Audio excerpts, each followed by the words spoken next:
वफा की राह में गर्दो गुबार होने तक मैं तेरा हूँ तेरा शिकार होने तक। जमीन का मुआवजा बढ़ाया तो माननीय अखिलेश यादव जी ने। हमने देखा हर हुकूमत में तलबे चाटने वाले मौज में रहते हैं। बताते इन्होंने एक सरकारी अस्पताल या एक सरकारी स्कूल इस जगह पे खोला हो गौतम बुद्ध नगर में। हम पार्टी जी की 2 शहजादों को तो पहले ही नकार चुकी है जनता, फिर इस बार आपका कॉन्फिडेंस किस आधार पर?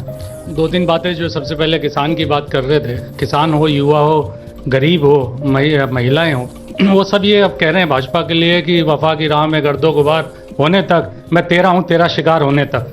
तो इन्होंने किसानों को नहीं छोड़ा है, किसानों के लिए बड़ी बड़ी बात कर रहे हैं। इस ग्रेटर नोएडा के अंदर इस गौतम बुद्ध नगर लोकसभा क्षेत्र के अंदर अगर किसानों के लिए 4 गुना जमीन का मुआवजा बढ़ाया तो माननीय अखिलेश यादव जी ने 1 रुपया उसके बाद इन्होंने भाजपा सरकार ने आज तक नहीं बढ़ाया। इनके विस्थापन, अगर हम एयरपोर्ट बन रहा है वहाँ किसान को आप 500,000 गज जमीन से विस्थापित करके 50 गज जमीन के अंदर लेके आ जाते हैं, उसके वो क्या उसमें खाएगा और क्या अपने पशुपालन करेगा। उसके साथ साथ प्लॉटों के उनके मुद्दे हैं, अधिग्रहण के मुद्दे हैं, कुछ उस पर कोई काम नहीं हुआ है। ये मुद्दे आपका कॉन्फिडेंस है, आपको लग रहा है कि इस पर बीजेपी विफल रही है?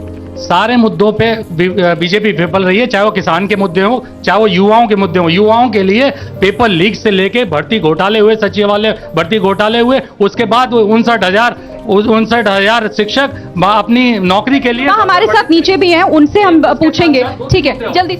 महिलाओं के लिए जिस तरह से महिलाओं का इन्होंने अपमान किया है, जिस तरह से हमारी पहलवान महिलाएं हो, चाहे मणिपुर से लेके और आपके यहाँ तक बदायूं हमारा पे जो हाल रहा है, चाहे हमारा उन्नाव पे रहा है, इस तरह पे जिस तरह से महिलाओं के साथ दुष्व्यवहार किया गया, उसको देखते हुए अगर बीजेपी महिलाओं के हित की बात करे तो बड़ा ही शर्मिंदी। भाजपा ये न भूले कि ये भगवान बिरसा मुंडे की भूमि है, जो न कभी डरे हैं और न कभी दबे हैं। हमें भरोसा है कि आपका एक एक वोट इनके खिलाफ पड़ेगा और इनको सत्ता से हटने का काम होगा।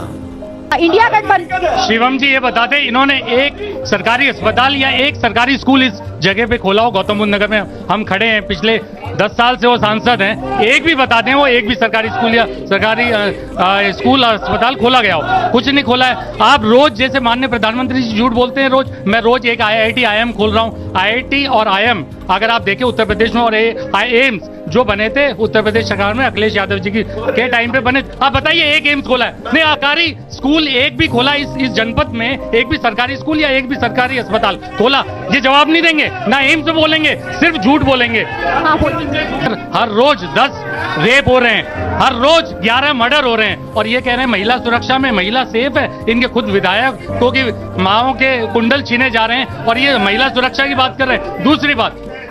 दूसरी बात अगर किसानों की इन्होंने बात करी, RLD वाले बात कर रहे हैं किसानों की, अगर इन्हें तो किसानों के बारे में बोलने का हक इसलिए हो चुके हैं ये कि अगर किसान 750 किसान शहादत के बाद भी, ड्रोन हमले के बाद भी, एक थोड़ा सा धैर्य रखिए शिवम जी, ठीक है? हाँ, नहीं बीच में बार बार बोलिए, आप जल्दी बोलिए। और एक मैं यहाँ जोड़ना चाहती हूँ कि कानून व्यवस्था को लेकर सवाल तो आप पर सबसे ज्यादा उठते हैं, और RLD वालों के लिए तो मैं बस ये कहूंगा, और किसी से इनको क्या लेना देना, ये अपने मतलब की खोज में रहते हैं। हमने देखा हर हुकूमत में तलबे चाटने वाले मौज में रहते हैं।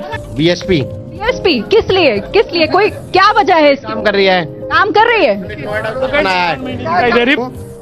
खुदा ना करे, भगवान ना करे, ऊपर वाला ना करे, इन बहन जी की बेटी होती मणिपुर में, महिला सुरक्षा के नाम पे जो वीर सैनिक की पत्नी और बहन के साथ हुआ, उस भी आप पे मांगना चाहते